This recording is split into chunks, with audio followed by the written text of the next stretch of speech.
Tim Ellet. Haïti, 1983. Sous la présidence de Jean-Claude Duvalier, un mot murmuré semait la terreur dans les rues. Tim Ellet. Personne n'osait le dire à voix haute, mais tout le monde le craignait. Sous le masque de la coopération scientifique, un marché mortel s'était tissé entre une grande université américaine et le gouvernement haïtien. Des corps pour la recherche, des morts pour l'argent. Les sans-abri disparaissaient, les travailleurs pauvres s'évanouissaient. Jacques Lafleur fredonnait un vieux chant vaudou pour se donner du courage en rentrant chez lui.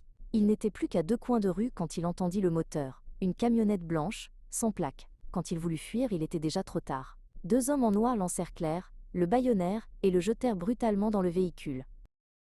À l'intérieur, dans la pénombre, le sang de Jacques se glaça. Il entrevit des caisses en bois estampillées d'un pochoir. Mail IT Research Specimens. À cet instant, il comprit qu'il ne reverrait jamais la lumière du jour. À Miami, dans le quartier de Little Haiti, David Lafleur, 16 ans, vivait chez sa tante.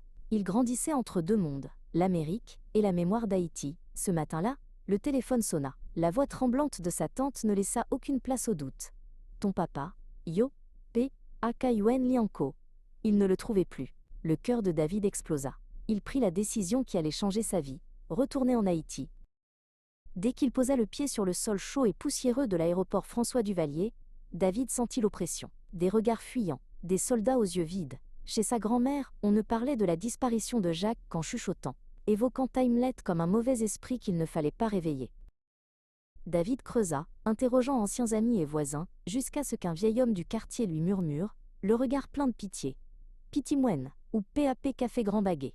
Mensi ou VLE Conan, suivez Kizinlin, suivre la cuisine. » Une métaphore pour les morgues clandestines, là où la marchandise était livrée.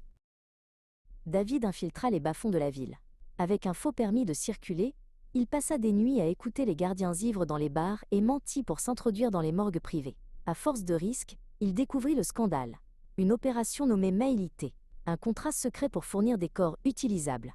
Son père n'était qu'une statistique. Il filma, enregistra, rassembla les preuves, jouant sa vie à chaque instant.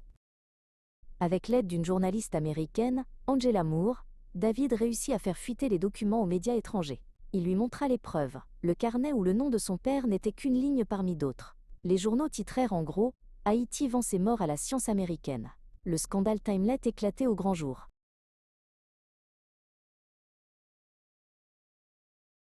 Sous la pression internationale, Jean-Claude Duvalier dut annoncer la fin immédiate de l'opération Mail-IT.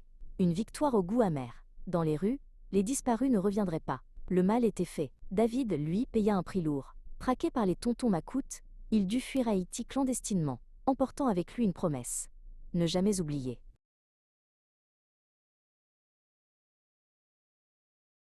Des années plus tard, un rapport officiel reconnut l'existence de Tim Ellet, mais aucun des véritables commanditaires ne fut jamais jugé. David, devenu avocat à Miami, continua de se battre. Non pour la vengeance, mais pour que jamais l'ombre du Tim Ellet ne retombe sur son peuple. Dans un champ vide, il planta une croix, un mémorial pour ceux qu'on avait volés, aimés, et qu'on n'oublierait jamais.